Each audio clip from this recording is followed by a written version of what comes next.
ओम राम राम। ओम नमः शिवाय।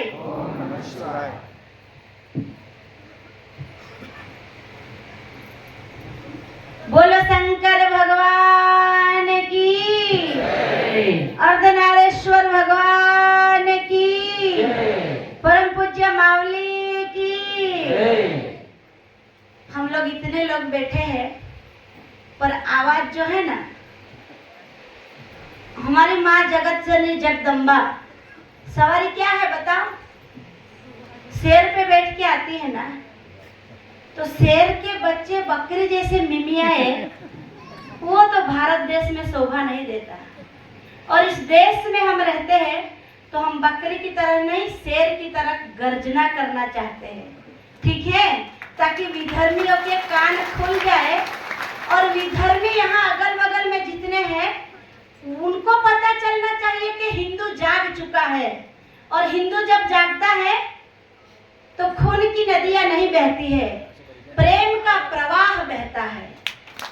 इसलिए हम खून की नदियां बहलाने वाले नहीं हैं, हम तो प्रेम का प्रवाह बहलाने के लिए निकले हैं। यहाँ मावली का शरण है और साक्षात भगवान शंकर यहाँ विराजमान होते हैं, जो तांडव करते हुए, और साल में एक बार तो मावली भी स्वयं भगवान का दर्शन देने के लिए हम सबको आते हैं। ये हमारा सौभाग्य है। इसीलिए जिस स्थान में हम बैठे हैं वो यदि तीसरा नेत्र खोल दे तो प्रलय हो जाता है।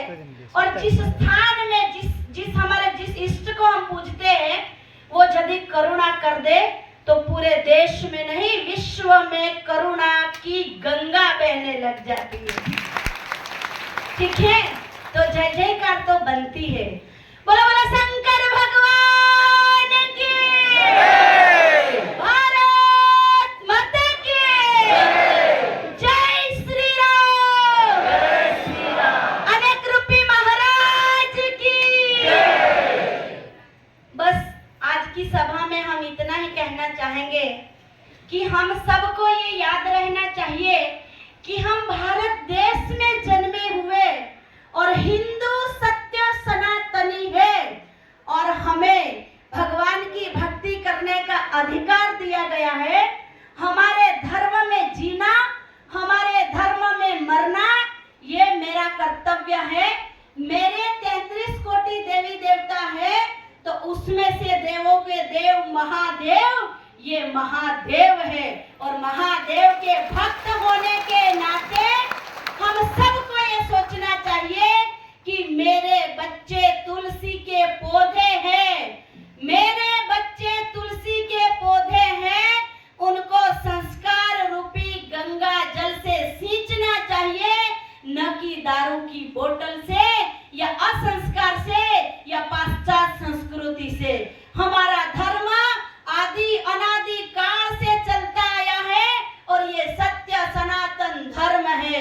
हम देवों के देव महादेव के भक्त हैं, इसलिए हम कहते हैं कि वीर महाराणा प्रताप का गूंज उठाओ नारा, वीर महाराणा प्रताप का गूंज उठाओ नारा, कहो गर्व से हम हिंदू हैं, हिंदुस्तान हमारा है। ये हमको गर्व होना चाहिए कि हमने हिंदुस्तान में जन्म लिया और हम सत्य सनातन धर्म की धरोहर है। ये यदि हम लोग ने जान लिया, समझ लिया, तो हमें कोई भी डिगा नहीं सकता, हमें कोई भी अटका नहीं सकता। इसीलिए कि हम सबको यहाँ बैठ के आज संकल्प करना है कि हम इस देश में रहते हैं तो हमारे देश का हिंदू जागरूक होना चाहिए, ताकि बांग्लादेश जैसी घटना हमारे देश में यहाँ ना हो। इसीलिए हर सनातनी के घर में हमारे शिव जी के हाथ में, एक हाथ में डमरू रहता है तो दूसरे हाथ में त्रिशूल भी रहता है। मेरी माँ के हाथ में एक हाथ से प्रेम लुटाती है तो दूसरे हाथ में तलवार भी मेरी माँ रखती है। और जब समय आता है तो देवताओं के ऊपर जब असुर संहार करते हैं, चढ़ाई करते हैं, तो त्रिदेव भी कहते हैं कि हे जगदम्बे रणचंडी बनके महिषासुर का मर्दन करो। इसलिए आज हम सबको भी ये ताकत दिखानी पड़ेगी। आज हमारा देश खतरे में है, हमारी धरोहर खतरे में है, तो हम सबको संकल्पित होना है कि मेरे घर में एक हथियार तो होना ही चाहिए, ताकि कोई विधर्मी आए तो वो जिंदा बच के जाने ना पाए।